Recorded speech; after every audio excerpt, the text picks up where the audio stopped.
નમસ્કાર મિત્રો, ખેડૂત ઇન્ફો યુટ્યુબ ચેનલમાં આપ સૌ મિત્રોનું હાર્દિક સ્વાગત છે। મિત્રો જાણીશું આજના તાજા અને મહત્ત્વના હવામાન સમાચાર। તો ચેનલમાં નવા હોય તો ખાસ કરીને વિડીયોને દિલથી એક લાઇક કરી ખેડૂત ઇન્ફો યુટ્યુબ ચેનલને મિત્રો સબસ્ક્રાઇબ કરી દેજો, જેથી તમને દરરોજના તાજા અને ઉપયોગી હવામાન સમાચાર અમારા યુટ્યુબ ચેનલના માધ્યમથી તમને મળી જાય। મિત્રો વાત કરીએ તો વાતાવરણની અંદર અચાનક જ પલટો જોવા મળી રહ્યો છે। મધ્ય ગુજરાતના ભાગોમાં પણ સવારથી જ વાદળછાયું વાતાવરણ જોવા મળ્યું છે, જેમાં મિત્રો વહેલી સવારે ડભોઈ તાલુકાના ગ્રામ્ય વિસ્તારોની અંદર વરસાદની પણ શરૂઆત થતી જોવા મળી છે। સાથે મિત્રો કેરળમાં ચોમાસું બેસવાની સત્તાવાર તારીખ 1 જૂન હોય છે, પરંતુ આ વખતે કેરળમાં 24 મેના રોજ ચોમાસું બેસી ગયું છે અને તેની સાથે દેશના બીજા વિસ્તારોમાં પણ ચોમાસાની શરૂઆત થતી જોવા મળી રહી છે। સાથે મિત્રો આજે કયા વિસ્તારોની અંદર વરસાદની શક્યતાઓ વ્યક્ત કરવામાં આવી રહી છે, રાત્રિ દરમિયાન કયા વિસ્તારોમાં વરસાદ જોવા મળવાનો છે અને કયા વિસ્તારોમાં ભારે પવન ફૂંકાવાની શક્યતાઓ છે, તેના વિશે આપણે અપડેટ મેળવીશું। સાથે સાથે મુંબઈ પછી હવે ગુજરાતનો વારો કડાકા બડાકા અને થંડરસ્ટોર્મ એક્ટિવિટી સાથે વરસાદની આગાહીઓ વ્યક્ત કરી દેવામાં આવી છે। મિત્રો અત્યારે હાલ ચોમાસા જેવો માહોલ ગુજરાતની અંદર જોવા મળી રહ્યો છે। અમુક વિસ્તારોમાં ભારે પવન અને વીજળીના કડાકા ભડાકા સાથેનો વરસાદ પણ નોંધાઈ રહ્યો છે। સાથે મિત્રો શક્તિ નામનું વાવાઝોડું સક્રિય થયું હતું, તેનો ખતરો ગુજરાત પર તો ટળ્યો છે, પરંતુ તેની સિસ્ટમના કારણે મિત્રો ગુજરાતમાં વરસાદની આગાહીઓ વ્યક્ત કરી દેવામાં આવી છે। આજે રાજ્યના 16 જિલ્લાઓમાં વરસાદની આગાહી કરવામાં આવી છે। સાથે સાથે અમુક વિસ્તારોમાં વરસાદનું એલર્ટ પણ જાહેર કરવામાં આવ્યું છે।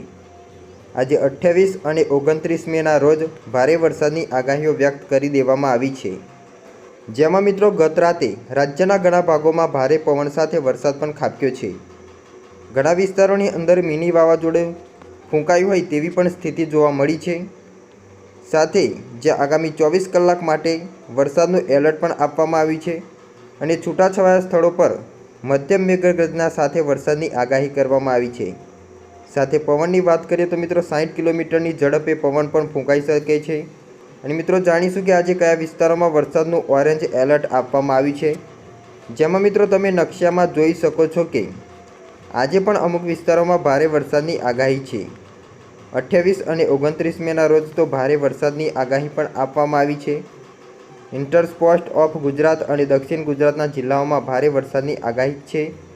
સૌરાષ્ટ્ર કચ્છમાં પણ ભારે વરસાદ જોવા મળી શકે છે અને અમરેલી અને ભાવનગરમાં પણ ભારે વરસાદની આગાહીઓ વ્યક્ત કરી દેવામાં આવી છે।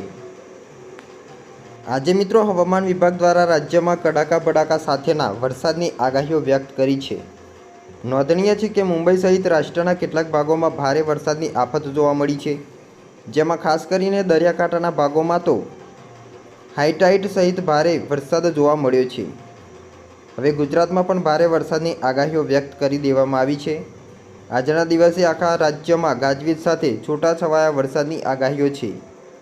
ગુજરાતના હવામાન વિભાગે આજથી સાથે 3 દિવસ માટે યલો એલર્ટ પણ જાહેર કર્યું છે, જેમાં રાજ્યના લગભગ તમામ ભાગોમાં છૂટોછવાયો વરસાદ થવાની શક્યતાઓ વ્યક્ત કરવામાં આવી છે। નોંધનીય છે કે ચોમાસાએ આ વર્ષે વહેલા આવવામાં પાછલા ઘણા વર્ષનો રેકોર્ડ તોડી દીધો છે, ત્યારે ગુજરાતમાં પણ ચોમાસાનું વહેલું આગમન થવાની શક્યતાઓ જોવા મળી છે।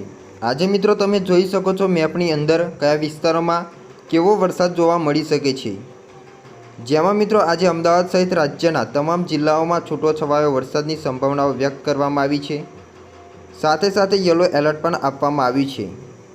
હવામાન વિભાગે આજે અમુક વિસ્તારોમાં ભારે વરસાદની આગાહીઓ વ્યક્ત કરી દેવામાં આવી છે, જેમાં મિત્રો આજે બનાસકાંઠા, પાટણ, મહેસાણા, ગાંધીનગર, ખેડા, અમદાવાદ, આણંદ, વડોદરા, ભરૂચ, સુરત તથા સૌરાષ્ટ્ર કચ્છ, જામનગર, પોરબંદર, જૂનાગઢ, મોરબી, દ્વારકા, ગીર સોમનાથ, કચ્છ અને દીવમાં હળવાથી મધ્યમ થંડરસ્ટોર્મ સાથે અને વીજળીના કડાકા ભડાકા સાથે વરસાદની આગાહી કરવામાં આવી છે। સાથે સાથે પવનની ગતિમાં પણ વધારો જોવા મળી શકે છે, જેમાં 40થી લઈને 50 કિલોમીટર પ્રતિ કલાકની ઝડપે પવન ફૂંકાય તેવી શક્યતાઓ વ્યક્ત કરવામાં આવી રહી છે।